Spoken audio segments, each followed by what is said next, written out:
जगज्जलपालं कचत्कण्ठमालं शरच्चन्द्रभालं महादैत्यकालं नभो नीलाकयं दुरवरामां सुपद्मसहायं भजेऽहं भजेऽहम् सदम्बोधिवासं गलत्पुष्पहासं जगत्सनिवासं शतादित्यभस्मं गदाचक्रशस्त्रं लसत्पितावस्त्रं हसाचारुवक्त्रं भजेऽहं भजेऽहम्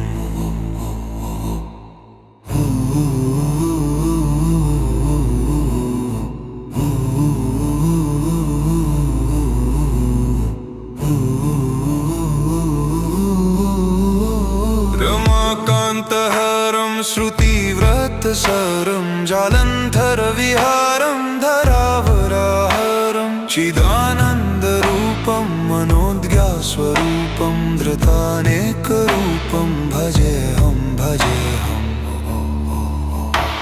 जराजन्महीनं परमानन्दपीनं समाधानलीनं सदैवनादीनं जगज्जतहेतुं सुरानिकाधेतुं त्रिलोकेकसेतुं भजेऽहं भजेऽहम्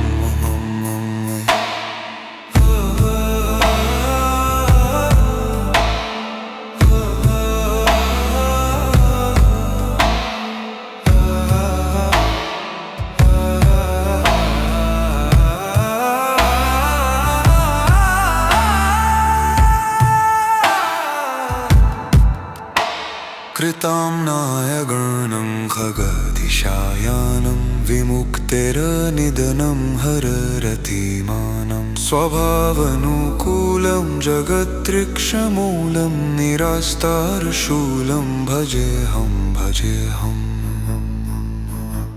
समस्तामरेशं दिरेभाकेशं जगद्विमलेशं हृदकाशदेशं सदा दिव्यदेहं विमुक्तखिलेऽहं सुवैकुण्ठजेऽहं भजेऽहं भजेऽहम्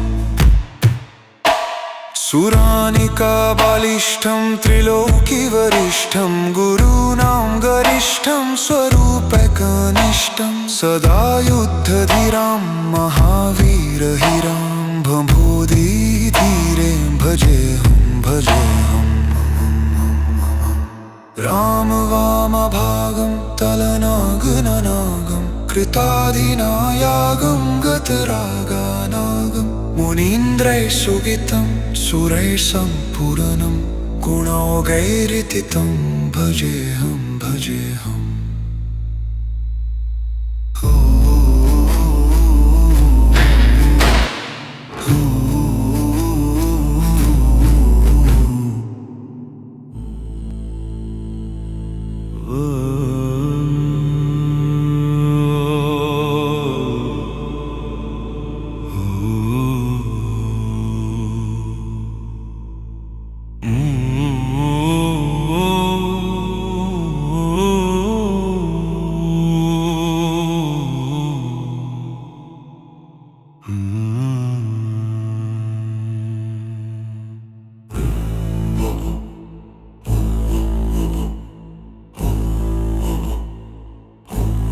जगज्जलपालं कचत्कण्ठमालं शरच्चन्द्रभालं महादैत्यकालं नभो नीलाकयं दुरवरामां सुपद्मसहायं भजेऽहं भजेऽहम्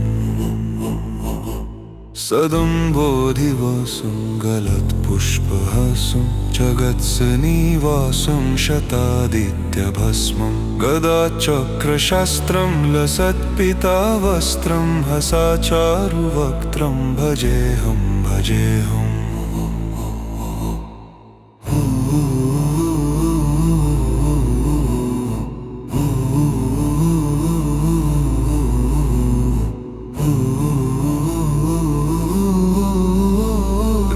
रमाकान्तहरं श्रुतिव्रतसारं जालन्धरविहारं धरावराहरं चिदानन्दरूपं मनोज्ञस्वरूपं धृतानेकरूपं भजेऽहं भजेऽहम् जराजन्महीनं परमानन्दपीनं समाधानलीनं सदैवनादीनं जगज्जतहेतुं सुरानिकाधेतुं त्रिलोकेकसेतुं भजेऽहं भजेऽहम्।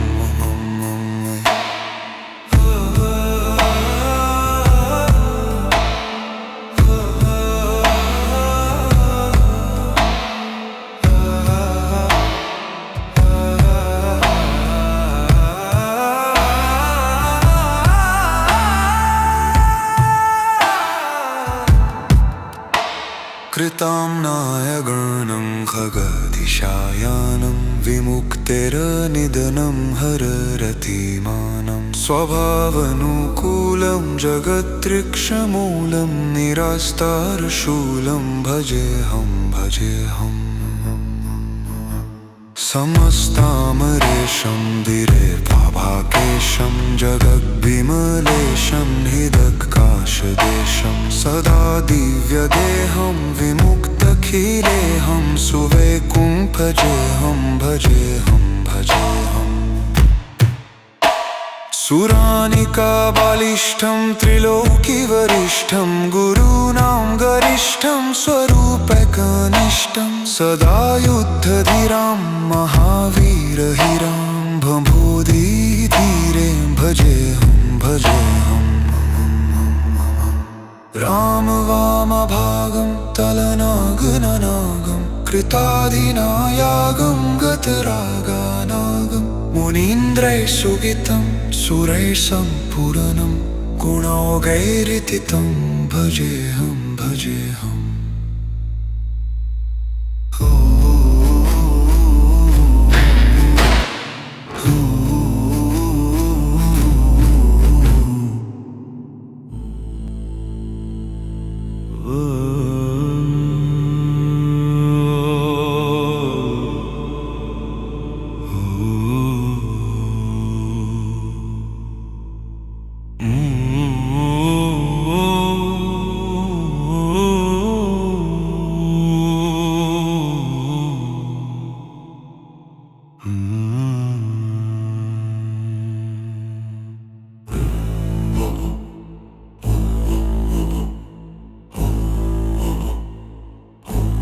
जगज्जलपालं कचत्कण्ठमालं शरच्चन्द्रभालं महादैत्यकालं नभो नीलाकयं दुरवरामां सुपद्मसहायं भजेऽहं भजेऽहम्। सदम्बोधिवासं गलत्पुष्पहासं जगत्सनिवासं शतादित्यभस्मं गदाचक्रशस्त्रं लसत्पितावस्त्रं हसाचारुवक्त्रं भजेऽहं भजेऽहम्।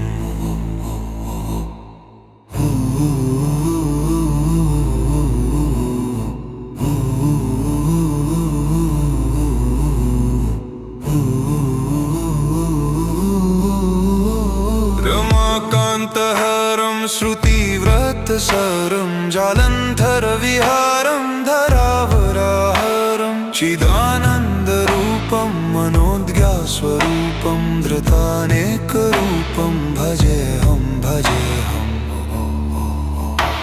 जराजन्महीनं परमानन्दपीनं समाधानलीनं सदैवनादीनं जगज्जतहेतुं सुरानिकाधेतुं त्रिलोकेकसेतुं भजेऽहं भजेऽहम्।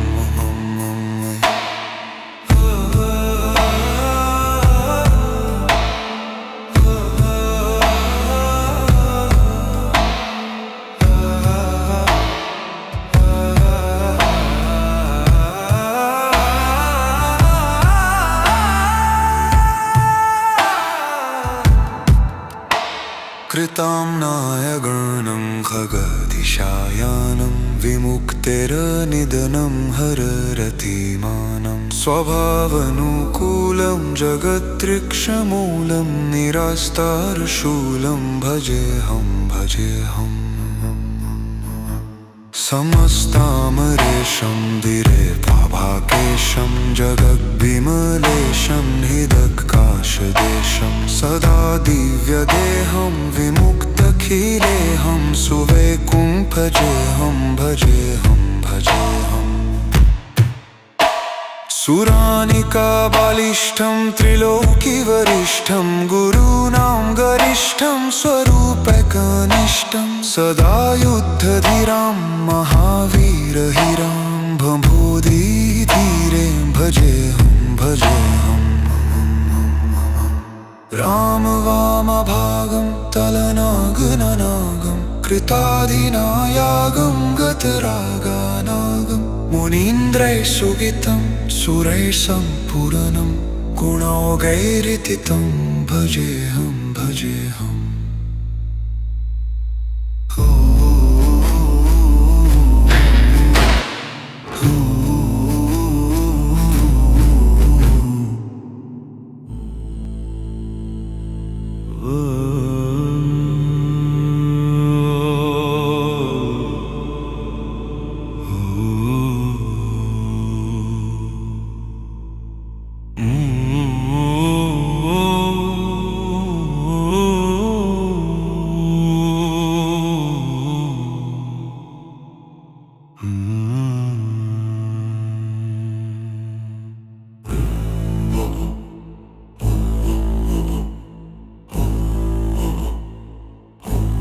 जगज्जलपालं गजत्कण्ठमालं शरच्चन्द्रभालं महादैत्यकालं नभो नीलाकयं दुरवरामां सुपद्मसहायं भजेहं भजेहम्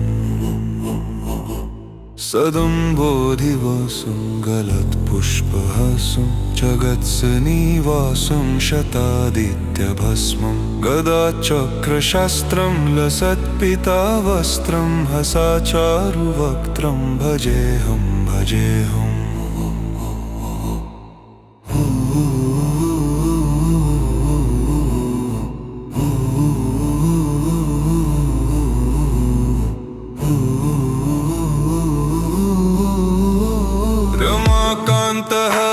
श्रुतिव्रतसारं जालन्धरविहारं धरावराहरं चिदानन्दरूपं मनोज्ञस्वरूपं धृतानेकरूपं भजेहं भजेहम्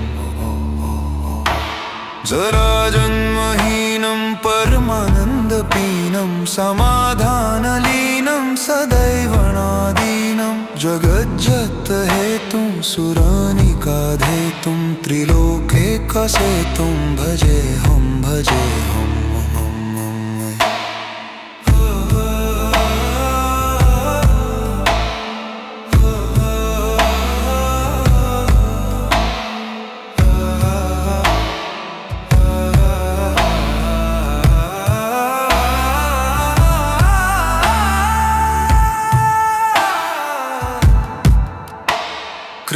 कृताम्नायगणं खगदिशायानं विमुक्तेरनिधनं हररतिमानं स्वभावनुकूलं जगत्ऋक्षमूलं निरास्तारशूलं भजेहं भजेहम् समस्तामरेशं दिरेभाकेशं जगद्विमलेशं हृदकाशदेशं सदा दिव्यदेहं विमुक्तखिलेहं सुवैकुण्ठजेहं भजेहं भजेहम् सुरानिकाबालिष्ठं त्रिलोकिवरिष्ठं गुरूणां गरिष्ठं स्वरूपैकनिष्ठं सदा युद्धधीरां महावीरहिरां भूधीधीरे भजेहं भजेहम् रामवामभागं तलनागननागं कृताधिनायागं गतरागानागं मुनीन्द्रैः सुगीतं सुरैः सम्पूर्णं गुणौघैरितितं भजेहं भजेहम्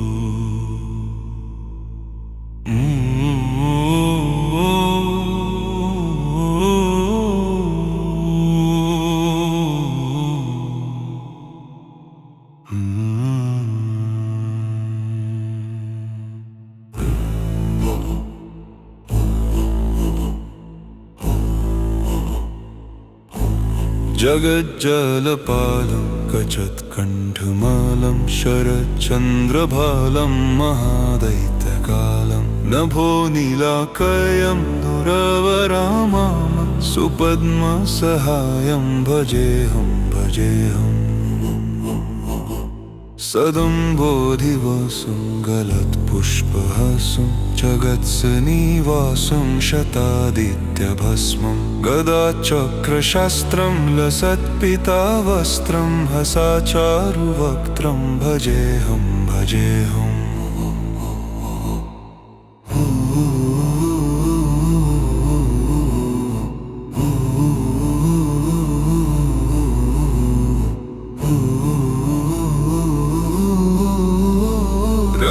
रमाकान्तहरं श्रुतिव्रतसारं जालन्धरविहारं धरावराहरं चिदानन्दरूपं मनोज्ञस्वरूपं धृतानेकरूपं भजेऽहं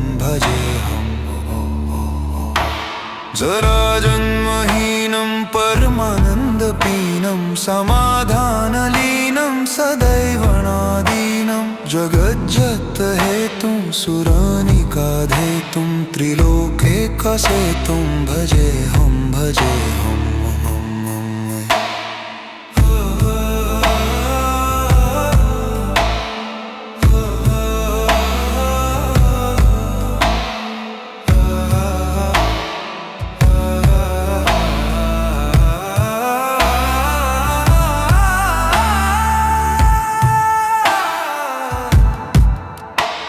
कृताम्नायगणं खगदिशायानं विमुक्तिरनिधनं हररतिमानं स्वभावनुकूलं जगत्ऋक्षमूलं निरास्तारशूलं भजेऽहं समस्तामरेशं दिरेभाकेशं जगद्विमलेशं हृदकाशदेशं सदा दिव्यदेहं विमुक्तखिलेऽहं सुवैकुण्ठजेऽहं भजेऽहं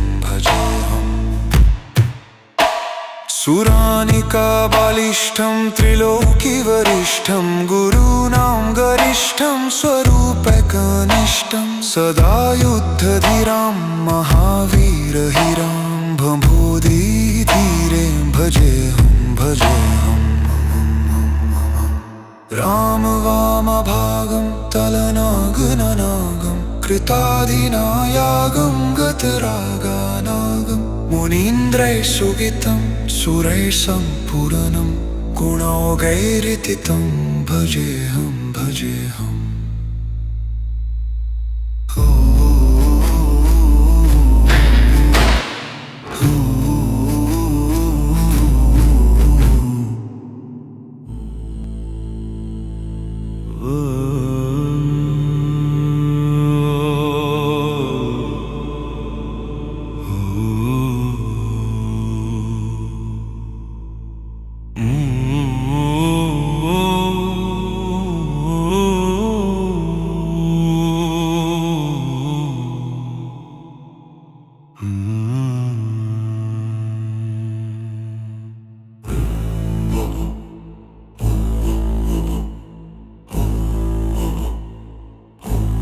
जगज्जलपालं कचत्कण्ठमालं शरच्चन्द्रभालं महादैत्यकालं नभो नीलाकयं दुरवरामाम सुपद्मसहायं भजेऽहं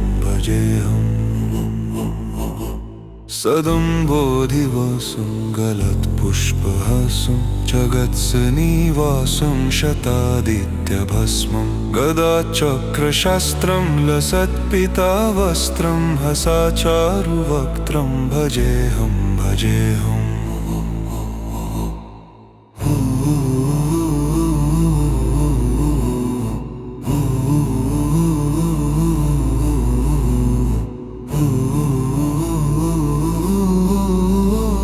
रमाकान्तहरं श्रुतिव्रतसरं जालन्धरविहारं धरावराहरं चिदानन्दरूपं मनोज्ञस्वरूपं धृतानेकरूपं भजेऽहं भजेऽहम्।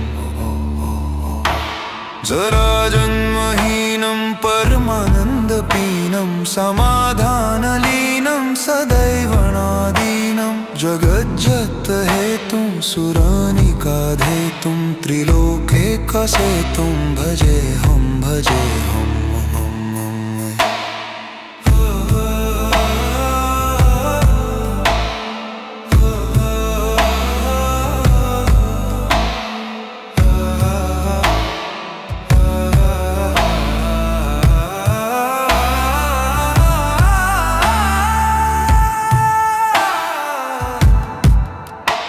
कृताम्नायगणं खगदिशायानं विमुक्तेरनिधनं हररतिमानं स्वभावनुकूलं जगत्ऋक्षमूलं निरास्तारशूलं भजेऽहं भजेऽहम्। समस्तामरेशं दिरेभाकेशं जगद्विमलेशं हृदकाशदेशं सदा दिव्यदेहं विमुक्तखिलेऽहं सुवैकुण्ठजेऽहं भजेऽहं भजेऽहम्।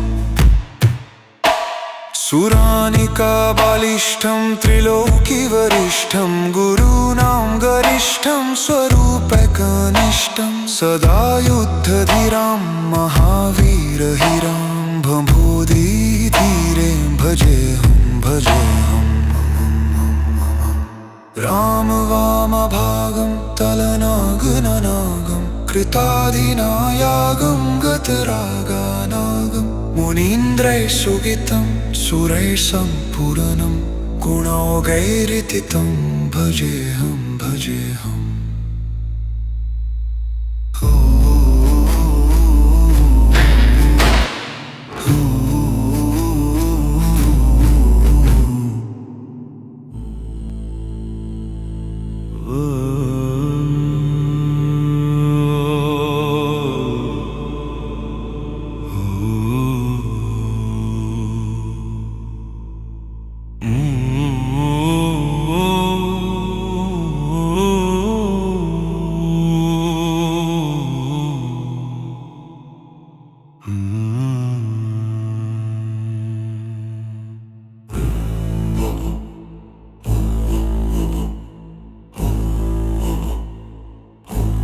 जगज्जलपालं कचत्कण्ठमालं शरच्चन्द्रभालं महादैत्यकालं नभोनीलाकयं दुरवरामां सुपद्मसहायं भजेऽहं भजेऽहम्। सदम्बोधिवासं गलत्पुष्पहासं जगत्सनिवासं शतादित्यभस्मं गदाचक्रशस्त्रं लसत्पितावस्त्रं हसाचारुवक्त्रं भजेऽहं भजेऽहम्।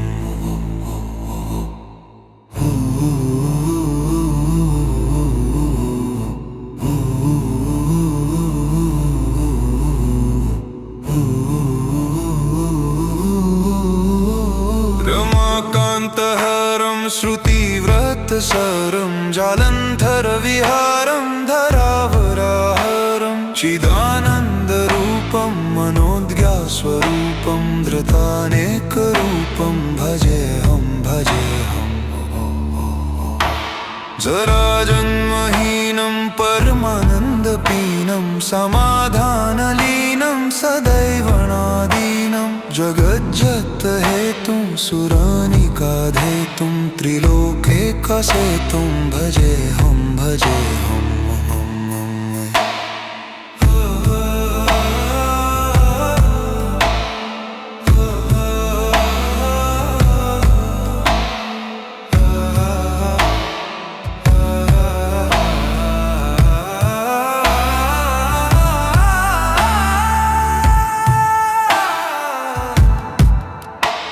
कृताम्नाय गणं खगदिशायानं विमुक्तेरनिधनं हररतिमानं स्वभावनुकूलं जगत्ऋक्षमूलं निरास्तारशूलं भजेऽहं समस्तामरेशं दिरेफाभाकेशं जगद्विमलेशं हृदकाशदेशं सदा दिव्यदेहं विमुक्तखिलेऽहं सुवैकुण्ठजेऽहं भजेऽहं सुरानिकाबालिष्ठं त्रिलोकिवरिष्ठं गुरूणां गरिष्ठं स्वरूपैकनिष्ठं सदा युद्धधीरां महावीरहिरां भूधीधीरे भजेऽहं रामवामभागं तलनागननागं कृताधिनायागं गतरागानागं मुनीन्द्रैः सुगितं सुरैः सम्पूर्णं गुणौघैरितितं भजेऽहं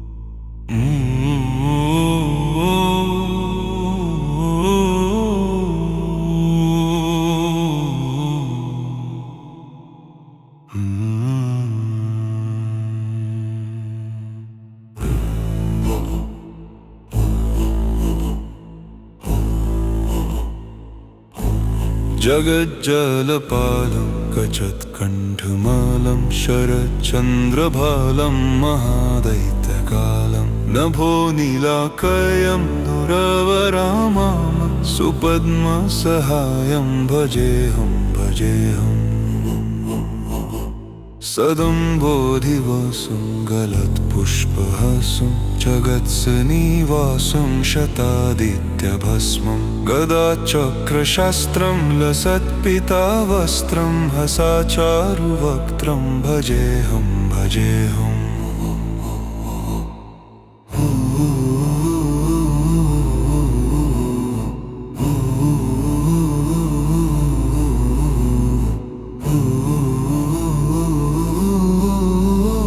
रमाकान्तहरं श्रुतिव्रतसारं जालन्धरविहारं धरावराहरं चिदानन्दरूपं मनोज्ञस्वरूपं धृतानेकरूपं भजेऽहं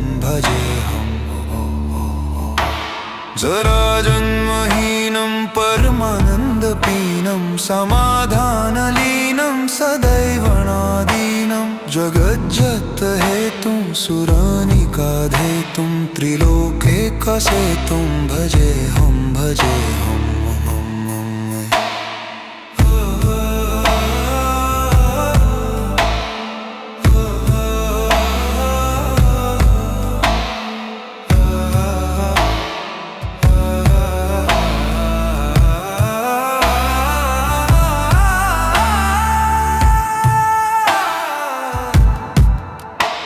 कृताम्नाय गणं खगदिशायानं विमुक्तेरनिधनं हररतिमानं स्वभावनुकूलं जगत्ऋक्षमूलं निरास्तारशूलं भजेऽहं समस्तामरेशं दिरेफाभाकेशं जगद्विमलेशं हृदकाशदेशं सदा दिव्यदेहं विमुक्तखिलेऽहं सुवैकुण्ठजेऽहं भजेऽहं सुरानिकाबालिष्ठं त्रिलोकिवरिष्ठं गुरूणां गरिष्ठं स्वरूपैकनिष्ठं सदा युद्धधीरां महावीरहिरां भूधीधीरे भजेऽहं रामवामभागं तलनागननागं कृताधिनायागं गतरागानागं मुनीन्द्रैः सुगीतं सुरैः सम्पूर्णं गुणौघैरितं भजेऽहं भजेऽहम्।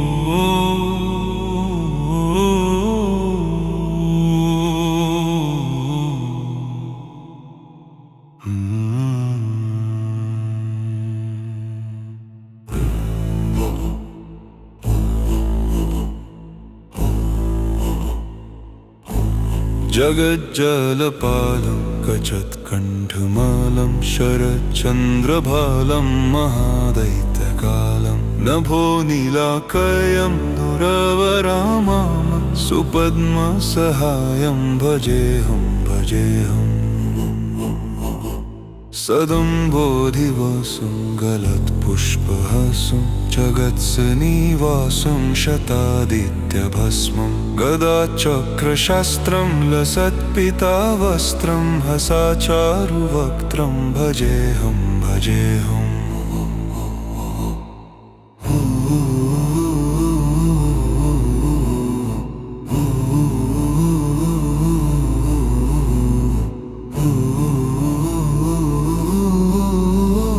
रमाकान्तहरं श्रुतिव्रतसरं जालन्धरविहारं धरावराहरं चिदानन्दरूपं मनोज्ञस्वरूपं धृतानेकरूपं भजेऽहं भजेऽहम्।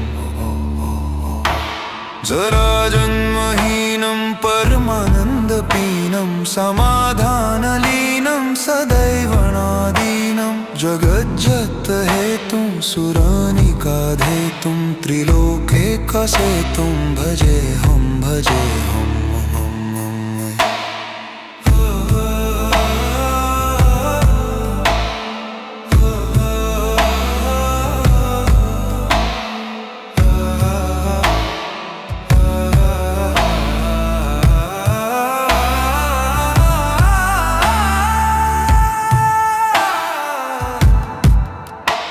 कृताम्नाय गणं खगदिशायानं विमुक्तिरनिधनं हररतिमानं स्वभावनुकूलं जगत्ऋक्षमूलं निरास्तारशूलं भजेऽहं भजेऽहम्। समस्तामरेशं धीरेर्भाभाकेशं जगद्विमलेशं हृदकाशदेशं सदा दिव्यदेहं विमुक्तखिलेऽहं सुवैकुण्ठजेऽहं भजेऽहं भजेऽहम्। सुरानिकाबालिष्ठं त्रिलोकिवरिष्ठं गुरूणां गरिष्ठं स्वरूपैकनिष्ठं सदा युद्धधीरां महावीरहिरां भम्भोधिधीरे भजेऽहं भजेऽहम्। रामवामभागं तलनागननागं कृताधिनायागं गतरागानागं मुनीन्द्रैः सुगीतं सुरैः सम्पूर्णं गुणौघैरितं भजेऽहं भजेऽहम्।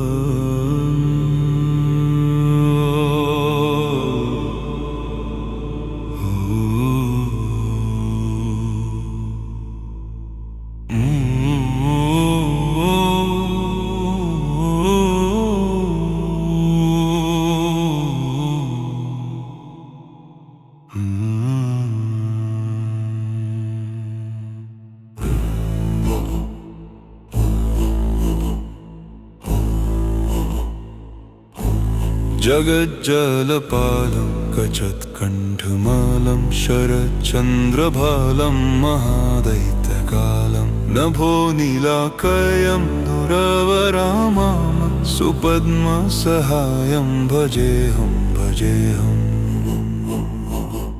सदम्बोधिवसं गलत्पुष्पहासं जगत्सनिवासं शतादित्यभस्मं गदाचक्रशस्त्रं लसत्पितावस्त्रं हसाचारुवक्त्रं भजेऽहं भजेऽहम्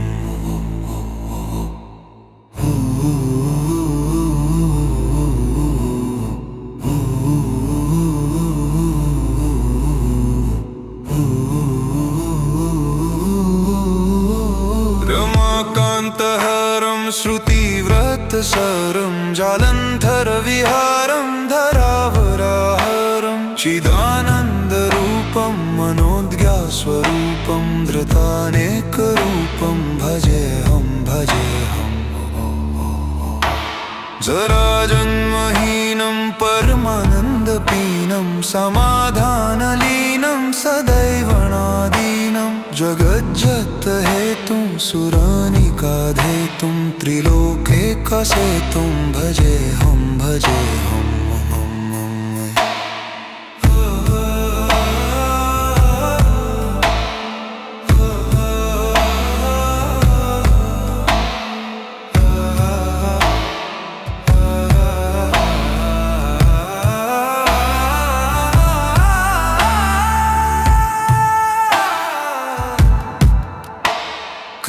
कृताम्नायगणं खगदिशायानं विमुक्तेरनिधनं हररतिमानं स्वभावनुकूलं जगत्ऋक्षमूलं निरास्तारशूलं भजेऽहं भजेऽहम् समस्तामरेशं दिरेभाभाकेशं जगद्विमलेशं हृदकाशदेशं सदा दिव्यदेहं विमुक्तखिलेऽहं सुवैकुण्ठजेऽहं भजेऽहं भजेऽहम् सुरानिकाबालिष्ठं त्रिलोकिवरिष्ठं गुरूणां गरिष्ठं स्वरूपैकनिष्ठं सदा युद्धधीरां महावीरहिरां भवोधीधीरे भजेऽहं भजेऽहम्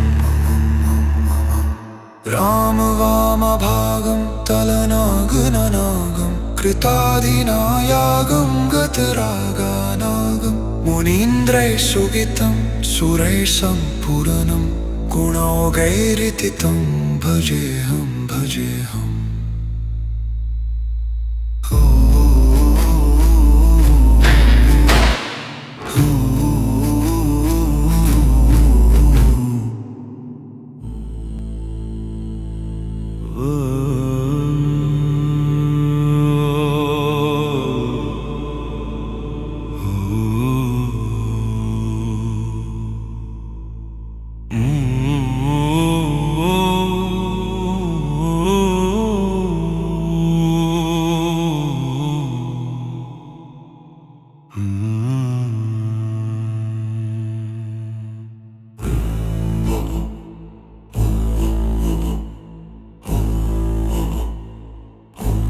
जगज्जलपालं गजत्कण्ठमालं शरच्चन्द्रभालं महादैत्यकालं नभो नीलाकयं दुरवरामां सुपद्मसहायं भजेऽहं भजेऽहम् सदम्बोधिवसं गलत्पुष्पहासं जगत्सनिवासं शतादित्यभस्मं गदाचक्रशस्त्रं लसत्पितावस्त्रं हसाचारुवक्त्रं भजेऽहं भजेऽहम्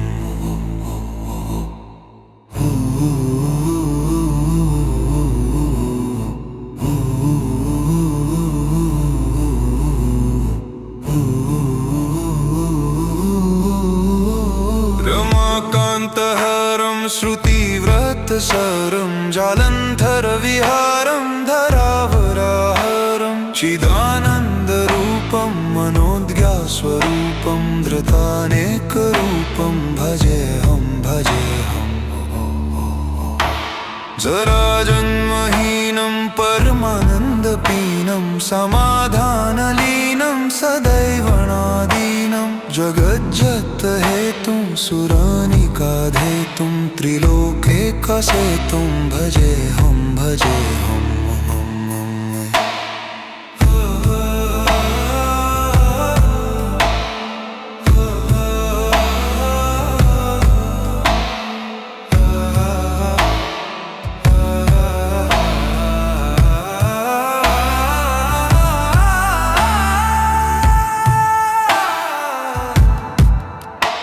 कृताम्नाय गणं खगदिशायानं विमुक्तेरनिधनं हररतिमानं स्वभावनुकूलं जगत्ऋक्षमूलं निरास्तारशूलं भजेऽहं भजेऽहम्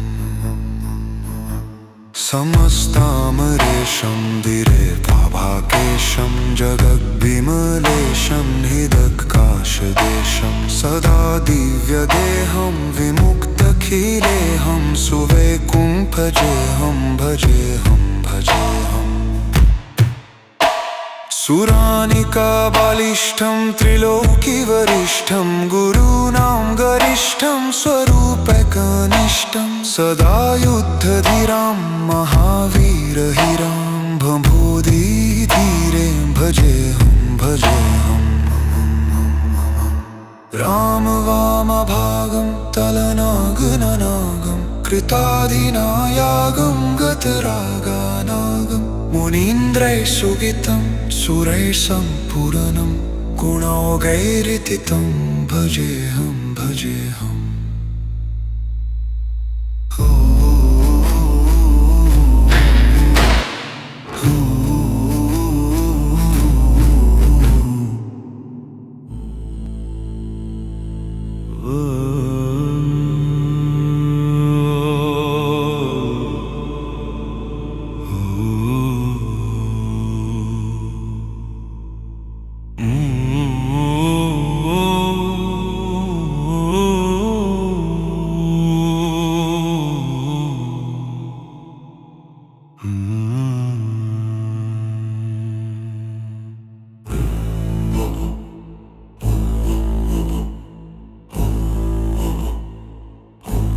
जगज्जलपालं गजत्कण्ठमालं शरच्चन्द्रभालं महादैत्यकालं नभो नीलाकयं दुरवरामां सुपद्मसहायं भजेऽहं भजेऽहम् सदम्बोधिवसुं गलत्पुष्पहासुं जगत्सनिवासुं शतादित्यभस्मं गदाचक्रशस्त्रं लसत्पितावस्त्रं हसाचारुवक्त्रं भजेऽहं भजेऽहम्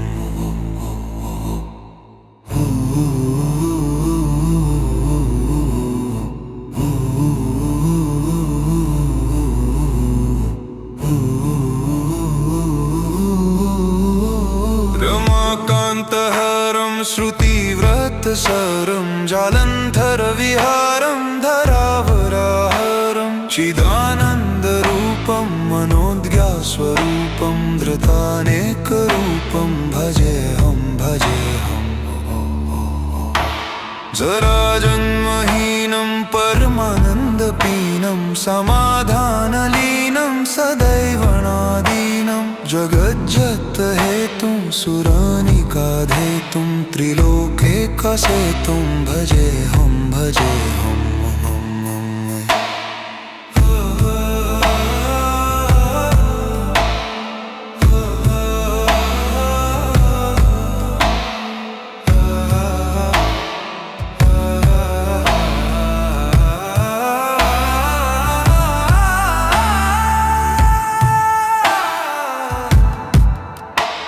कृताम्नाय गणं खगदिशायानं विमुक्तेरनिधनं हररतिमानं स्वभावनुकूलं जगत्ऋक्षमूलं निरास्तारशूलं भजेऽहं भजेऽहम् समस्तामरेशं दिरेभाकेशं जगद्विमलेशं हृदकाशदेशं सदा दिव्यदेहं विमुक्तखिलेऽहं सुवैकुण्ठजेऽहं भजेऽहं भजेऽहम् सुरानिकाबालिष्ठं त्रिलोकिवरिष्ठं गुरूणां गरिष्ठं स्वरूपकनिष्ठं सदा युद्धधीरां महावीरहिरां भूधीधीरे भजेऽहं रामवामभागं तलनागननागं कृताधिनायागं गतरागानागं मुनीन्द्रैः सुगितं सुरैः सम्पूर्णं गुणौघैरितितं भजेऽहं